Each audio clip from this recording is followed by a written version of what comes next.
नमस्कार, बहुत बहुत स्वागत है आपका। मैं हूं आपके साथ गुंजन। इस साल के पहले सूर्य ग्रहण का वक्त अब करीब आ चुका है। अब से करीब 20 घंटे के बाद ही सूर्य ग्रहण शुरू हो जाएगा। कल इस वक्त सूर्य ग्रहण लगा रहेगा और करीब 1.5 घंटे बाद ही खत्म हो जाएगा। लेकिन सूर्य ग्रहण क्या होता है, इसका असर क्या होता है, सूर्य ग्रहण के दौरान क्या आपको करना चाहिए और क्या नहीं करना चाहिए, इस सब के बारे में जानना जरूरी है। नमस्कार, आपके साथ मैं हूं रेखा और सूर्य ग्रहण का 12 राशियों पर क्या असर पड़ने वाला है ये भी हम आपको बताएंगे। कुछ राशि के लिए शुभ होता है तो कुछ के लिए उतार चढ़ाव वाला भी होता है। और इस बार के हाइब्रिड सूर्य ग्रहण किस राशि के लिए कैसा रहेगा, इस सब के बारे में हम चर्चा करेंगे विस्तार से 1 घंटे के इस खास कार्यक्रम में, जो कि सूर्य ग्रहण स्पेशल हमारा महा एपिसोड है। हमारे साथ ज्योतिष के जानकारों का एक विशेष पैनल भी मौजूद रहेगा, तो हमारे साथ आप जुड़े रहिए। लेकिन चर्चा हम करेंगे इस रिपोर्ट के बाद।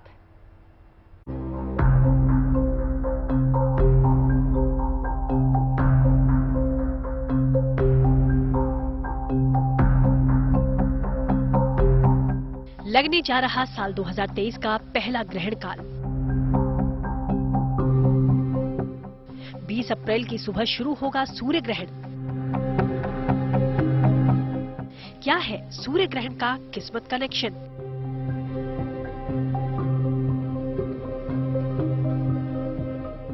सूर्य ग्रहण एक खगोलीय घटना है। इसका ज्योतिष शास्त्र और धार्मिक रूप से बहुत महत्व है। आमतौर पर किसी भी ग्रहण से पहले सूतक काल लगता है। सूर्य ग्रहण से 12 घंटे पहले तो चंद्र ग्रहण से 9 घंटे पहले सूतक काल लग जाता है, जिसमें पूजा पाठ से लेकर शुभ कार्य समेत कई तरह की पाबंदियां होती हैं। लेकिन इस साल का पहला सूर्य ग्रहण भारत में नहीं दिखेगा, इसलिए यहाँ सूतक काल भी मान्य नहीं होगा। वैशाख अमावस्या के दिन लगने जा रहा है ये सूर्य ग्रहण।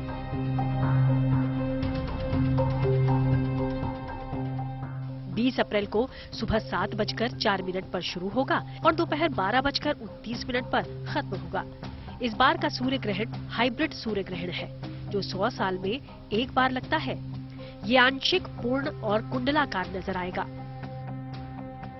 ज्योतिष शास्त्र और धार्मिक मान्यताओं के अनुसार सूर्य ग्रहण का चराचर जगत पर प्रभाव पड़ने के साथ ही सभी 12 राशि और लग्न के जातकों पर भी इसका असर पड़ता है। ज्योतिषियों के मुताबिक मेष और अश्विनी नक्षत्र में लगने जा रहा है ये सूर्य ग्रहण। कुछ राशि के लिए शुभ तो कुछ के लिए उतार चढ़ाव वाला साबित हो सकता है। हालांकि राशि पर पड़ने वाले असर के अनुसार उसके लिए उपाय भी सुझाए जाते हैं। दरअसल साल 2023 के पहले सूर्य ग्रहण के दिन सूर्य अपनी उच्च राशि मेष में पाप ग्रह राहु के साथ विराजमान रहेगा। इस राशि में सूर्य और राहु के अलावा बुध देव भी होंगे। उधर मंगल बुध के स्वामित्व वाली मिथुन राशि में होंगे। ज्योतिष शास्त्र में मंगल को मेष और बुध को मिथुन राशि का स्वामी माना गया है, इसलिए मंगल और बुध के एक दूसरे की राशि में होने से ग्रहण योग बन रहा है। सूर्य ग्रहण के दिन बन रहे ये दोनों ही योग शुभ नहीं माने जा रहे हैं। ज्योतिष शास्त्र और धार्मिक लिहाज से सूर्य ग्रहण को लेकर कुछ खास बातें बताई जाती हैं, जिसका पालन करना चाहिए। मसलन सूर्य ग्रहण के दौरान सुनसान जगह पर अकेले नहीं जाना चाहिए, क्योंकि नकारात्मक शक्तियां हावी रहती हैं। ज्योतिष शास्त्र के अनुसार ग्रहण के समय सोना नहीं चाहिए। बाहर जाने और यात्रा करने से भी बचना चाहिए। सूर्य ग्रहण के दौरान सीधे सूर्य को नहीं देखना चाहिए। सूर्य ग्रहण के बाद गंगा जल से स्नान करना चाहिए। घर और देवी देवताओं को शुद्ध करना चाहिए। इसके अलावा ग्रहण के बाद हनुमान जी की उपासना करनी चाहिए।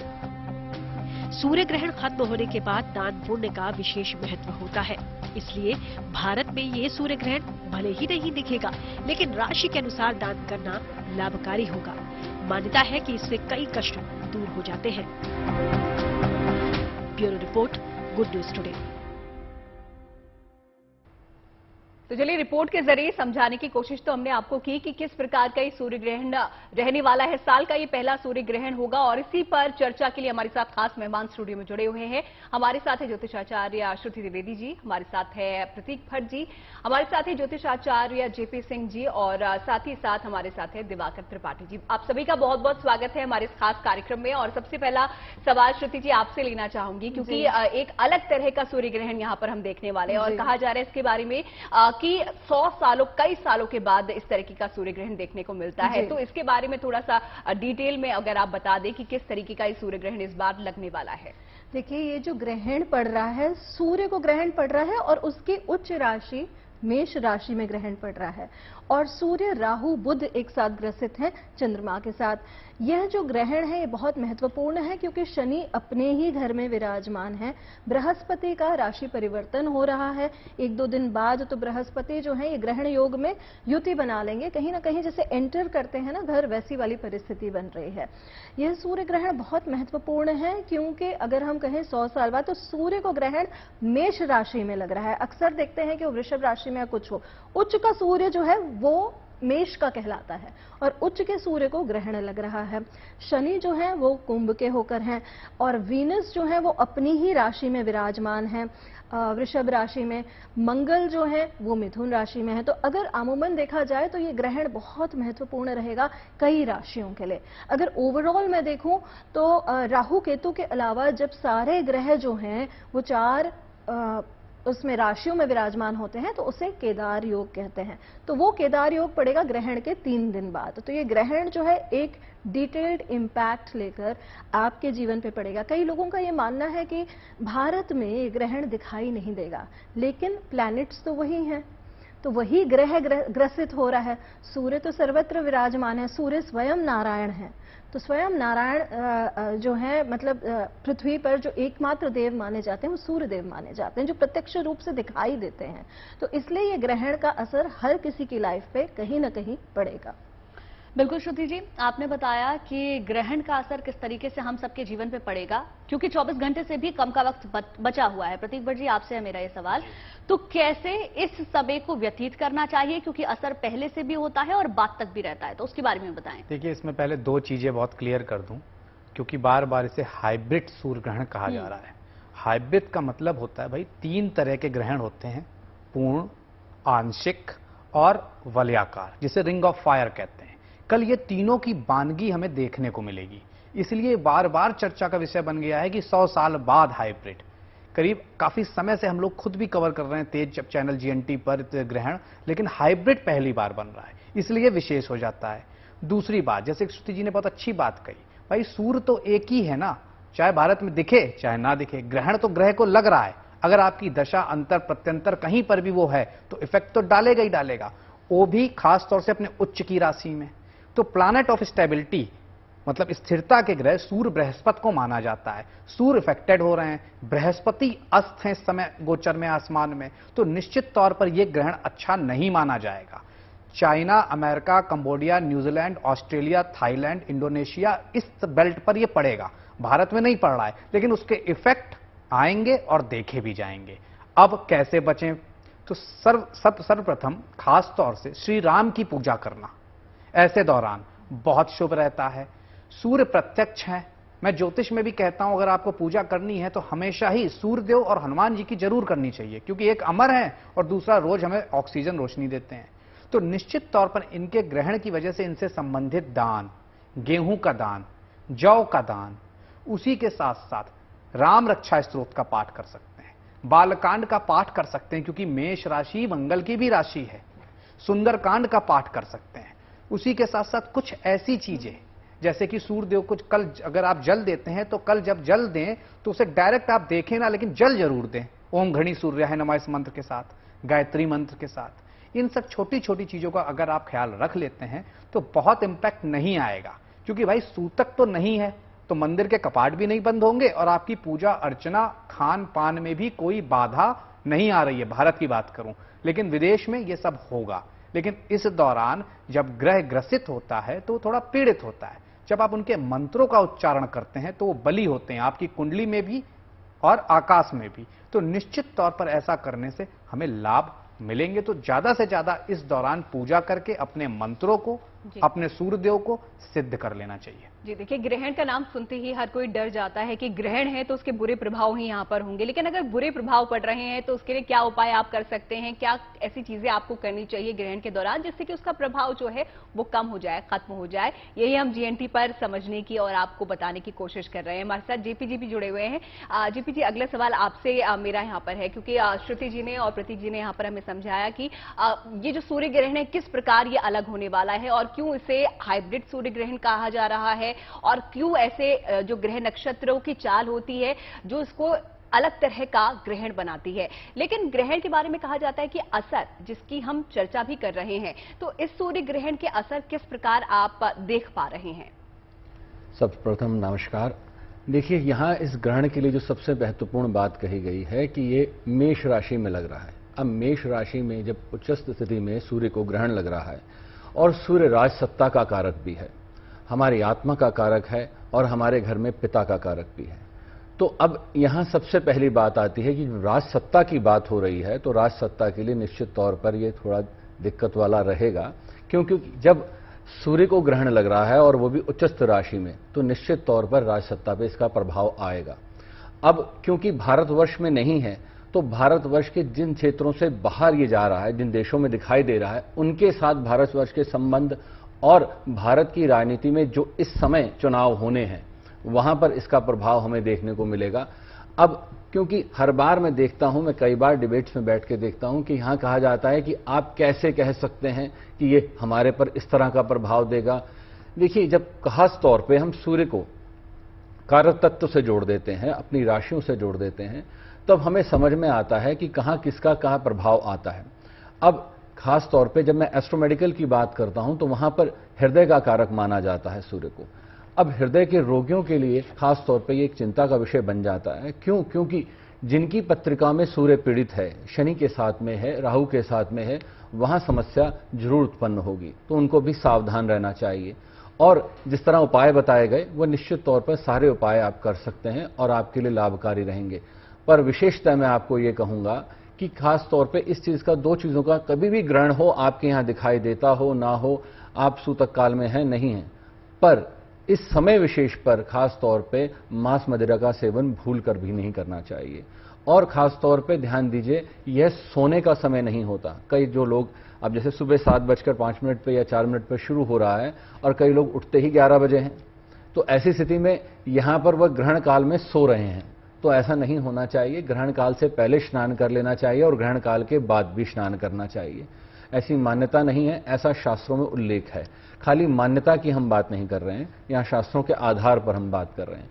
तो ग्रहण के आधार पर जो हम स्थितियां देख रहे हैं वो ये है कि खास तौर पे हृदय के लिए जो मैंने बताया, परिवार में पिता के लिए खास तौर पर, और समाज में मुखिया के लिए, ये विशेषता एक चिंता का विषय है। तो इसके लिए अगर हम ये उपाय कर लेते हैं तो निश्चित तौर पर ये पूर्ण लाभकारी होंगे।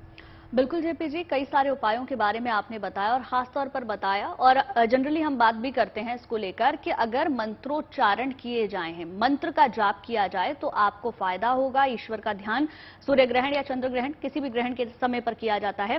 अगला सवाल दिवाकर जी आपसे है मेरा, और वो मंत्रोच्चारण को लेकर ही है। कौन से मंत्रों का जाप इस दौरान करना चाहिए हमारे दर्शकों को, और सूर्य ग्रहण के वक्त में ऐसी कौन सी राशियां हैं जो सबसे ज्यादा प्रभावित हो रही हैं? जी, आप सबसे पहले आप सभी को नमस्कार। देखिए, सूर्य ग्रहण जो 20 तारीख को लग रहा है, उसका प्रभाव मेष राशि पर विशेष रूप से होगा, तुला राशि पर होगा। इसकी चर्चा करेंगे, लेकिन आपने पूछा कि किन मंत्रों का जप करेंगे और क्या उपाय करेंगे। तो सबसे पहली बात होती है कि सूर्य पर ग्रहण लग रहा है, यानी सूर्य के साथ राहु का कॉम्बिनेशन हो रहा है, मेष राशि में एक साथ गोचर करने जा रहे हैं। ऐसी स्थिति में चूंकि सूर्य को पिता का कारक माना गया है, जैसा कि आचार्य लोगों ने भी बताया, सूर्य को राजतंत्र का कारक माना गया, सूर्य को राज व्यवस्था का कारक माना गया है, सूर्य को का प्रभाव विश्वास से जोड़ा गया है, सूर्य आत्मा है, सूर्य आत्मबल है, सूर्य ज्ञानोदय है, सूर्य शक्ति है और सूर्य ऊर्जा है। ऐसे में जब सूर्य पर ग्रहण की स्थिति होगी तो ये सभी जितने कारक तत्व हैं, अलग अलग राशियों पर अलग अलग प्रभाव पड़ेगा, परंतु इनके कारक तत्वों पर भी देखा जाए तो नकारात्मक प्रभाव देखने को मिलेगा। इसके लिए राशि के अनुसार भी उपाय किया जा सकता है। राशियों के अनुसार उपाय करके इसके नकारात्मक प्रभाव से बचा जा सकता है। अब बात आती है कि सूर्य को जो प्रभावित कर रहा है ग्रह वह है राहु। साथ ही देवगुरु बृहस्पति भी 22 तारीख को मेष राशि में प्रवेश कर जाएंगे।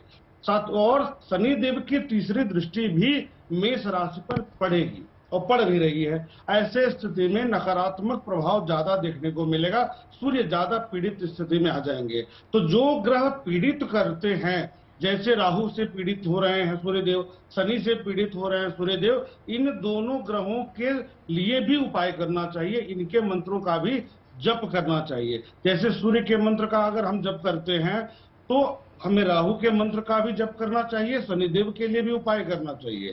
तो सूर्य देव के मंत्र का ओम घृणी सूर्याय नमः अथवा आदित्य हृदय स्त्रोत का पाठ करते रहना चाहिए।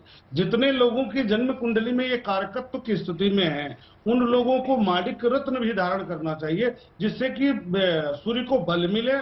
और मंत्रोच्चार भी करिए, जप भी करिए, अपने इष्ट देव की आराधना भी करिए।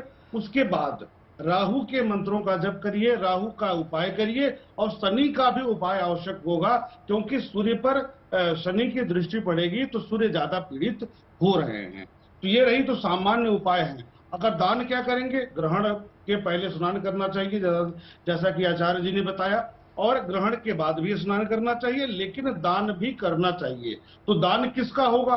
दान होगा शनि से संबंधित, दान होगा सूर्य से संबंधित वस्तुओं का, दान होगा राहु से संबंधित वस्तुओं का। जैसे काला तिल हो गया, काला कपड़ा हो गया, लोहा हो गया, कंबल हो गया, सरसों का तेल हो गया। इन सभी वस्तुओं को गरीब को दान करना चाहिए। तांबे का दान हो गया, गंगा स्नान करके, घर में स्नान करके इन वस्तुओं का दान करिए। ग्रहण काल के दौरान आप अपने इष्ट देव के किसी मंत्र का जप कर सकते हैं। इससे मंत्रों में ताकत आएगी और शक्ति प्राप्त होगी, जिसका प्रयोग आप जगत कल्याण के लिए, समाज के कल्याण के लिए कर सकते हैं जी। अब पुनः बात आती है कि राशियों पर इसका क्या प्रभाव पड़ेगा। तो उन राशियों के लिए जिस पर इनका सूर्य ज्यादा सकारात्मक प्रभाव में है, वहां पर ज्यादा नकारात्मकता दिखाई देगी। जैसे मेष राशि है, तुला राशि पर भी नकारात्मक प्रभाव पड़ेगा। इसी तरह का वृषभ राशि की बात करेंगे तो सुख के कारक होकर के द्वादश भाव में यह स्थिति बन रही है, तो सुख की वस्तुएं, सुख के स्थितियों में अवरोध की स्थिति उत्पन्न होगी। जमीन जायदाद से जुड़ी चीजों में नकारात्मकता आएगी। लेकिन मिथुन राशि के लिए यह सकारात्मक स्थिति उत्पन्न करेंगे, क्योंकि लाभ भाव में ऐसी स्थिति बन रही है। फिर भी बुध भी पीड़ित हैं, तो स्वास्थ्य पर इनको विशेष तौर पर ध्यान देना चाहिए। कर्क राशि की बात करेंगे तो यह स्थिति दशम भाव में बन रही है। चतुर्थ भाव प्रभावित होगा, दशम भाव प्रभावित होगा, कर्म क्षेत्र प्रभावित होगा। साथ ही साथ परिवार में कुछ नकारात्मक बातें हो सकती हैं, तो वाणी तीव्र नहीं करना चाहिए। इनको संयमित होकर के व्यवहार करके परिवार में कुछ राशियों को यहाँ पर विशेष तौर पर सावधान रहने की जरूरत है इस सूर्य ग्रहण के चलते जो असर पड़ने वाला है उससे। श्रुति जी, आपसे थोड़ा यहाँ पर जानना चाहूंगी, क्योंकि आप कई तरीके की प्रेडिक्शंस यहाँ पर हमने आपकी देखी हैं जो कि सही भी हुए हैं। और जैसा जेपी जी ने बताया कि जो सूर्य ग्रहण होगा राजनीतिक रूप से यहाँ पर, क्योंकि कई जो राज्य हैं वहां पर इलेक्शन होने वाले हैं, तो उसका असर इस तरीके से हमको नजर आएगा। तो ज्योतिष में आप क्या प्रेडिक्शन यहाँ पर करती है राजनीतिक रूप से अगर देखा जाए सूर्य ग्रहण को? तो देखिए, सूर्य ग्रहण और ग्रहण योग, सूर्य ग्रहण तो इक्लिप्स लग रहा है क्योंकि अमावस्या पे पड़ता है। सूर्य चंद्र राहु बुध की युति हो रही है और सूर्य राहु की युति हो चुकी थी बिगिनिंग 14th ऑफ अप्रैल और ये रहेगी 14th मई तक। तो ग्रहण योग तो रहेगा ही रहेगा और उसमें जुपिटर आ जाएंगे तो वो गुरु चंडाल योग भी बन जाएगा, ग्रहण योग भी बन जाएगा। अब अगर मैं देखूं ज्योतिष के हिसाब से और राजनीतिक आपने पूछा, तो देश की परिस्थिति के हिसाब से देश की अगर मैं कुंडली देखूं तो कर्क राशि की निकलती है। दशम भाव में पड़ रहा यह ग्रहण, दशम भाव होता है सत्ता का, पावर का। सत्ता और पावर का स्वामी सूर्य उच्च का होकर वहां बैठा है, तो कोई ना कोई पावरफुल मिनिस्टेरियल पोजीशन का व्यक्ति कहीं ना कहीं इससे पीड़ित होगा ही होगा। और कंट्री का अगर हम देखें तो उत्तर प्रदेश साइड और नीचे वेस्ट बंगाल साइड और इधर आ गए हम तो गुजरात एंड मध्य प्रदेश इम्पैक्ट करेंगे। लेकिन इससे ज्यादा क्योंकि शनि की दृष्टि जा रही है इस ग्रहण के योग पर, तो शनि की दृष्टि मंगल के घर पर जा रही है और जब मंगल ट्रांजिट कर जाएंगे जो है 10 मई को, तो उनकी दृष्टि जाएगी शनि पर। तो ये कहीं ना कहीं एक इम्पैक्ट क्रिएट करेगा, जहां पर हम देखेंगे अगर हमारे देश के हिसाब से तो जो सदर्न बेल्ट है वहां पर प्रॉब्लम्स आएंगी, जैसे कि तमिलनाडु हो गया, कर्नाटका हो गया, गोवा का एरिया तो उतना इम्पैक्ट नहीं करेगा, लेकिन हाँ तमिलनाडु पे अर्थक्वेक्स या फिर उससे संबंधित भूमि से संबंधित, मशीनरी से संबंधित और आगजनी से संबंधित कहीं प्रॉब्लम्स आ सकती हैं।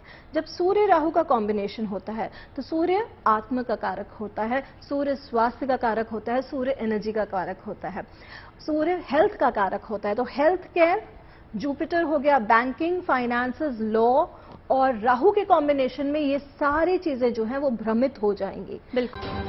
देखिए जैसे जैसे वक्त बीत रहा है वैसे वैसे साल के पहले सूर्य ग्रहण का समय भी करीब आ रहा है। कल सुबह 7:04 पर सूर्य ग्रहण शुरू हो जाएगा और ये 12:29 तक रहेगा, यानी कि 12:29 पर खत्म होगा। ये सूर्य ग्रहण 5 घंटे 24 मिनट का होगा। हालांकि भारत में नहीं दिखेगा और इसीलिए सूतक काल यहां पर नहीं लगेगा, लेकिन असर फिर भी पड़ेगा। बिल्कुल, लेकिन ये जानना जरूरी है कि आखिर सूतक काल क्या होता है और इसमें क्या करने और क्या नहीं करने के लिए कहा जाता है। चर्चा को हम इसी विषय से जोड़ते हुए आगे बढ़ाने जा रहे हैं। खास मेहमान हमारे साथ लगातार बने हुए हैं। श्रुति द्विवेदी जी हैं, दिवाकर जी हैं, इसके साथ साथ हमारे साथ प्रतीक भट्ट जी जुड़े हुए हैं और जेपी सिंह आचार्य जी हमारे साथ जुड़े हुए हैं। तो प्रतीक जी, अब आपसे आते हैं। जैसा कि हमने वादा किया था अपने दर्शकों से कि राशिवार हम अपने दर्शकों को बताएंगे कि इस ग्रहण का असर क्या रहने वाला है, तो शुरू की 3 राशियों के बारे में आप बताएं। अगर बात करें मेष, वृषभ और मिथुन में सबसे पहले मेष की, तो काल पुरुष की कुंडली में प्रथम भाव, प्रथम राशि है ये। यहां से सर का हिस्सा दर्शाता है। तो निश्चित तौर पर यहां सूर्य, राहु, चंद्र की युति बहुत अच्छी नहीं मानी जाएगी। निश्चित तौर पर खास तौर से कॉन्फिडेंस में कमी, सूर्य आरोग्यता के कारक, राजसत्ता के कारक, इन सब जगहों पे प्रॉब्लम्स रहेगी। पूर्वी जिलों को भी खास तौर से या पूर्वी प्रदेशों को भी खास तौर से, हर स्टेट के पूर्वी सिटीज और पूर्वी स्टेट्स, यहां पर भी प्रॉब्लम देखी जाएगी। मेष राशि में होने की वजह से इस ग्रहण को मेष राशि वालों का कॉन्फिडेंस में कमी रहेगी, नौकरी व्यापार में दिक्कत आएगी, लेकिन पराक्रम और सामाजिक प्रतिष्ठा बेहतर रहेगी। छोटे मोटे विवाद पड़ोसियों से और घर वालों से इस दौरान बने रहेंगे। पैतृक संपत्ति का विवाद हो सकता है, पिता से भी खटपट बनी रहेगी, जिसको टालने की ज्यादा से ज्यादा कोशिश करनी चाहिए। धन के मामले में ये गोचर बहुत खराब नहीं कहा जाएगा, धन के मामले में ये गोचर ठीक है और रुपए पैसे की आवक अच्छी रहेगी और रुपए पैसे से स्थिति आपकी बेहतर रहेगी। लेकिन संतान पक्ष का ख्याल रखें, उनकी एजुकेशन का ख्याल रखें और जो लोग शिक्षा ले रहे हैं बच्चे, उनको भी बहुत ध्यान रखना होगा। स्वास्थ्य के मामलों में पेट की समस्या, डाइजेशन की समस्या, फादर का स्वास्थ्य, मानसिक समस्याएं, सरदर्द, माइग्रेन परेशान कर सकता है। अब बात कर लेते हैं वृषभ राशि वालों की। तो वृषभ राशि वालों, भाई आपके यहां से 12वें भाव में हो रहा होगा और वृषभ राशि और मेष राशि की वैसे भी एक मंगल एक शुक्र, तो यहां पर भी स्थिति बहुत अच्छी नहीं है निश्चित तौर पर। लेकिन पूरी दृष्टि जो छठे भाव पे होगी उससे क्या होगा, शत्रु पक्ष खत्म होगा, पेट की समस्याएं खत्म होंगी, रोगों से मुक्ति मिलेगी, कर्ज लेन देन से लेकिन इस दौरान बचना होगा, क्योंकि प्लैनेट ऑफ एक्सपेंशन जुपिटर जिसे कहा जाता है 22 तारीख से यहां आ जाएंगे। इसलिए किसी भी तरह से कर्जे से आपको बचना होगा। रिश्ते घर में बेहतर होंगे, घर में खास तौर से जीवन साथी से रिश्ते मधुर होंगे और लग्जरी आइटम्स घर में आएंगे। खर्चे बढ़ सकते हैं क्योंकि 12वें भाव पे 4 ग्रहों का जमावड़ा खर्चे बढ़ाएगा। लग्जरी आइटम्स आएंगे तो खर्चे, क्रेडिट कार्ड का प्रयोग सोच समझ के करिएगा।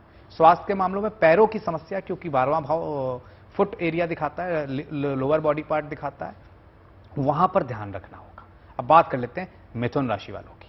ये बड़ा अच्छा कॉम्बिनेशन बन रहा है। सामाजिक पद प्रतिष्ठा मित्रता बढ़ेगी, आय के संसाधन में वृद्धि होगी, रुपए पैसे में वृद्धि होगी, सामाजिक पद प्रतिष्ठा बढ़ने वाली है। समाज में बैठे हुए पावरफुल लोग आपको लाभ पहुंचाएंगे इस दौरान। शेयर मार्केट से बस थोड़ा सा दूर रहना है और खास तौर से संतान की पढ़ाई लिखाई पर बहुत ध्यान देना है। जो माताएं बहनें प्रेग्नेंट हैं इस समय, वो खास तौर से, क्योंकि पंचम भाव में केतु भी बैठा है, बहुत ध्यान रखें, नहीं तो स्थिति थोड़ी गड़बड़ हो सकती है। ओवरऑल मिथुन राशि वालों के लिए जीवन बेहतर रहने वाला है इस ग्रहणवश, लेकिन रिश्तों पे खासतौर से प्रेम प्रसंग पर ध्यान देने की जरूरत है। उसी के साथ साथ लिवर और गॉल ब्लैडर वाला पार्ट बॉडी में भी थोड़ा बहुत इफेक्ट दे सकता है, उसका भी ख्याल रखिएगा।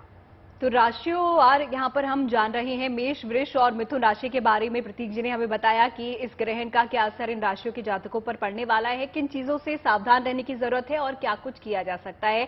आगे अगली जो 3 राशियां हैं, कर्क, सिंह और कन्या राशि, इनके जातकों पर इस ग्रहण का क्या असर पड़ेगा, पंडित जी से जान लेते हैं। जेपी जी, आप बताएं कि क्या असर इन 3 राशियों पर पड़ेगा और क्या कुछ इन्हें करना चाहिए। देखिए, सर्वप्रथम कर्क राशि की हम बात कर लेते हैं। तो कर्क राशि के लिए सबसे महत्वपूर्ण बात है कि चंद्रमा भी इस ग्रहण में सहयोग दे रहे हैं और राहु के साथ युति है, तो निश्चित तौर पर मनोस्थिति जो है बहुत अच्छी नहीं रहने वाली है और मन पे सबसे ज्यादा प्रभाव पड़ता है हमेशा ग्रहण के समय में। तो खास तौर पे ध्यान रखिए, ध्यान साधना अगर आप करते हैं तो बहुत लाभकारी रहेगा कर्क राशि वालों के लिए, और शिव की उपासना करेंगे तो निश्चित तौर पर इससे आपको लाभ मिलेगा। और शिव मंदिर में अगर सफेद वस्तु का दान दें तो वो बहुत महत्वपूर्ण है। और यहाँ पर एक चीज और कह दूं कर्क राशि वालों के लिए, क्योंकि ये बहुत इमोशनल राशि है तो यहाँ प्रभाव बहुत जल्दी पड़ता है। क्यों? तो यहाँ पर ये ध्यान रखिए कि जैसे मैंने पहले भी कहा कि ग्रहण के समय सोइएगा नहीं, क्योंकि लोग कई बार ये करते हैं कि कुछ भी ना करने से बेहतर है सो जाइए, कोई गलती ना हो हम सो जाते हैं। तो यहाँ सोना नहीं है। तो यहाँ जितना आप अगर अध्यात्म की दृष्टि से देखें तो ध्यान साधना करें, मंत्र जाप करें, जैसे हम पहले भी चर्चा में दे चुके हैं कि आप ये उपाय कर सकते हैं तो वो कर सकते हैं। और ध्यान रखिए कि जब भी दान की बात आती है तो ग्रहण के बाद दान किया जाता है, ग्रहण समय में दान नहीं किया जाता। तो ये ध्यान रखिएगा कि जो भी आपने दान करना है किसी भी राशि के लिए है वो ग्रहण के बाद करिएगा। अब आती है बारी सिंह राशि की, जिसके स्वामी को ग्रहण लग रहा है। अब खास तौर पर ध्यान रखिए, एक सिंह राशि है जिसके स्वामी सूर्य हैं, सूर्य किसी और राशि के स्वामी नहीं है। अब हमें सबसे महत्वपूर्ण बात समझनी है कि जब स्वामी को जहां ग्रहण लग रहा है तो हमने बात बोली राजसत्ता को यहां पर दिक्कत आने वाली है। तो राजसत्ता को दिक्कत क्यों आती है? क्योंकि जब भी सूर्य पीड़ित होते हैं तो मान सम्मान प्रतिष्ठा की जो बात आती है वहां पर ठेस पहुंचने की बात आ जाती है। तो यहां ध्यान दीजिए, सूर्य राशि वालों के लिए विशेषता जो है कि यहां पर लाल चंदन का तिलक करें, सबसे महत्वपूर्ण है। सूर्य की उपासना करें और सूर्य मंत्र का जाप करें, ऐसे ओम गणी सूर्याय नमः, ओम आदित्याय नमः, ओम भास्कराय नमः, किसी भी मंत्र का आप जाप कर सकते हैं। और खास तौर पे सूर्य ग्रहण के समाप्त होने के बाद जहां पर सूर्य से संबंधित वस्तुओं का दान दें। और अगर सबसे अच्छा होगा कि अगर आप यहां पर गेहूं से बनी हुई बर्फी, जिसको हम ढोडा बर्फी भी कहते हैं, उसको अगर आप दान करेंगे तो बहुत उत्तम रहेगा, क्योंकि वह सीधा कारक है सूर्य का। तो वह आप दान करिएगा तो आपके लिए बहुत लाभकारी होगा। और विशेषता अपने पिता का विशेष ध्यान रखिए, क्योंकि पिता कारक है सूर्य। तो यहां पर ध्यान दीजिएगा कि अगर आपके घर में या आपकी पत्रिका में खास तौर पे सूर्य पीड़ित हैं या कहीं सूर्य कहीं से ग्रसित हो रहे हैं तो हमें ध्यान देना होगा। अब कन्या राशि की बात कर लेते हैं। तो कन्या राशि के जातकों के लिए ये बहुत ज्यादा दिक्कत देने वाला नहीं है ग्रहण। मैं ये मान के चलता हूं कि हाँ, कुछ समस्याएं आएंगी पर उससे आप पार पा लेंगे, क्योंकि 22 तारीख के बाद यहां पर स्थितियां बेहतर हो जाएंगी। फिर भी आप यहां कर सकते हैं, गणपति की उपासना करें, दुर्वा गणपति को अर्पित करें। और खास तौर पे यहां साथ में गणपति के लिए एक और चीज विशेषता आप दान कर सकते हैं और करना चाहिए आपको, वह है पान के पत्तों की माला बनाकर, 51 पत्तों की माला बनाकर अगर आप चढ़ा दें तो बहुत उत्तम होगा। बिल्कुल, आपने महत्वपूर्ण बातें बताई इन तीनों राशियों के बारे में। समय की थोड़ी सी कमी है तो मैं चाहूंगी सभी मेहमान थोड़ा संक्षिप्त में बताएं। अगली 3 राशियों के बारे में जान लेते हैं पंडित दिवाकर जी से। दिवाकर जी बताएं। जी देखिए, ग्रहण जो लग रहा है वो मेष राशि में लगेगा तो उसके पूरा प्रभाव तुला राशि पर पड़ेगा। तो तुला की जो स्थिति बनेगी वह बन रही है कि 7वें भाव में ग्रहण का योग बनेगा। सूर्य, राहु, बुध और 22 तारीख के बाद देवगुरु बृहस्पति भी आ जाएंगे। ऐसे में आय के संसाधनों में व्यवधान की स्थिति उत्पन्न होगी, व्यापार में अवरोध की स्थिति उत्पन्न हो सकती है, परिवर्तन की स्थिति उत्पन्न हो सकती है। आंतरिक रोग, आंतरिक कष्ट में वृद्धि की भी संभावना बनती दिखाई देगी। दाम्पत्य जीवन को लेकर के थोड़ा सा तनाव बढ़ेगा, स्वास्थ्य पर विशेष तौर पर ध्यान देने की आवश्यकता होगी। प्रेम संबंधी यदि कहीं है तो वह भी विवाद की स्थिति में आ सकता है, तनाव उत्पन्न हो सकता है। तो साझेदारी, दूसरी बात, साझेदारी के कार्यों को लेकर के भी इनको सतर्क रहना चाहिए। इस बीच में कोई भी कार्य अगर आरंभ करना चाहते हैं साझेदारी से संबंधित तो वहां पर इनको ध्यान से रखना होगा, क्योंकि तनाव उत्पन्न हो सकता है। पराक्रम बढ़ेगा, सामाजिक पद प्रतिष्ठा बढ़ेगी, सुख के संसाधनों में सकारात्मक परिवर्तन भी होगा, इसमें भी कोई दो राय नहीं है। और सरकारी तंत्र से जुड़े लोग विशेष तौर पर सावधान रहें, क्योंकि सूर्य सप्तम में राहु के साथ होंगे तो सरकारी तंत्र में से जो भी लोग जुड़े हैं वहां अवरोध होगा।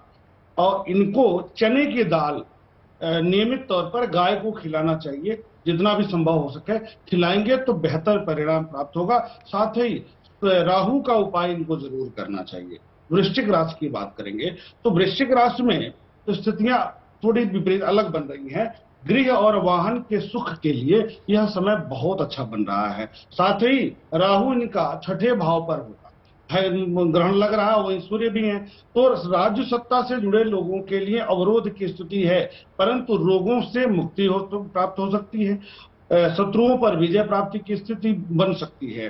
प्रतियोगिता के क्षेत्र से कोई जुड़ा हुआ है तो उसके लिए भी सफलता की स्थिति बनती दिखाई दे रही है, परंतु खर्च बढ़ जाएगा, दूरस्थ यात्राओं का संयोग बनेगा।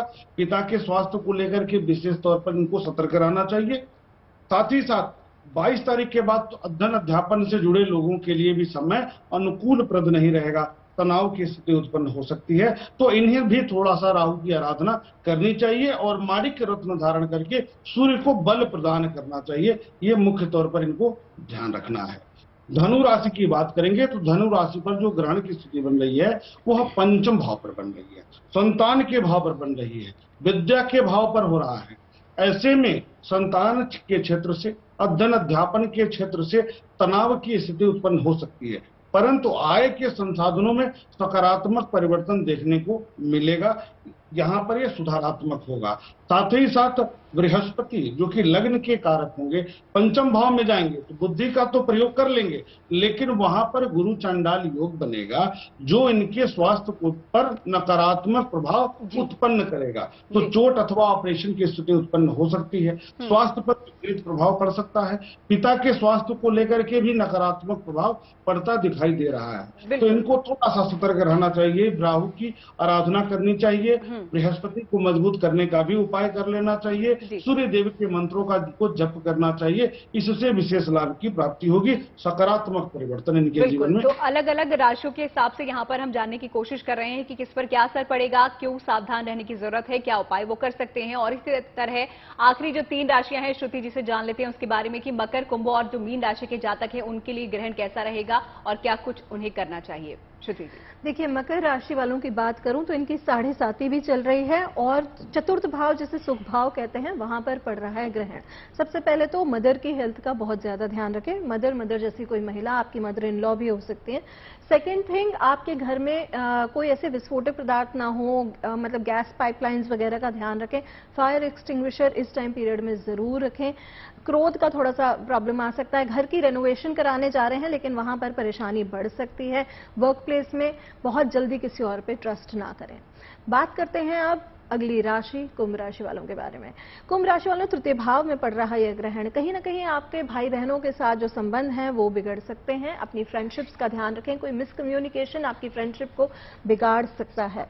सेकेंड थिंग मैं आपको कहूंगी कि आपको अगर कंधे से जुड़ी कोई प्रॉब्लम है, स्पॉन्डिलाइटिस की प्रॉब्लम है या हार्ट रिलेटेड प्रॉब्लम है तो वहां पर परेशानी बढ़ती हुई नजर आ रही है। और साथ ही साथ स्किन एलर्जीज आपको परेशान कर सकती हैं, तो वहां आपको केयरफुल रहना पड़ेगा। अब बात कर लेते हैं अंतिम राशि मीन राशि वालों के बारे में। मीन राशि वालों अगर मैं देखूं तो आपके धन भाव में ये ग्रहण पड़ रहा है। जब बृहस्पति का ट्रांजिट हो जाएगा तब तो चीजें बेहतर होंगी, लेकिन अगले 15 दिन तक आप ये देखें कि आप ऑनलाइन बैंकिंग में केयरफुल रहेंगे, ऑनलाइन ट्रांजैक्शंस में केयरफुल रहेंगे। वहां पे फ्रॉड हो सकता है। अगर आप ट्रैवल बुकिंग्स करें या इवन हेल्थ केयर की या कोई पॉलिसी की पेमेंट करें तो वहां पर आपका एक मोटा अमाउंट ऑफ ट्रांजैक्शन फंस सकता है, तो वहां आपको सावधान रहना है। हेल्थ केयर से जुड़ी समस्याएं आपकी दूर होंगी। बिल्कुल। तो अलग अलग राशियों के हिसाब से भी यहाँ पर हमारे खास मेहमानों ने आपको बताया कि आपकी राशि पर क्या असर पड़ने वाला है और क्यों यहाँ पर थोड़ा सा सावधान रहने की आपको जरूरत है, और अगर बुरा प्रभाव किसी प्रकार का पड़ रहा है तो क्या उपाय आप इसके लिए कर सकते हैं इस सूर्य ग्रहण पर। बहुत बहुत शुक्रिया आप सभी मेहमानों का हमारे साथ जुड़ने के लिए और हमारे दर्शकों को बताने के लिए सूर्य ग्रहण के बारे में। फिलहाल इस खास पेशकश में इतना ही, लेकिन आगे GNT पर देखिए लंच टाइम में सूर्य ग्रहण से जुड़ी हुई और जानकारी।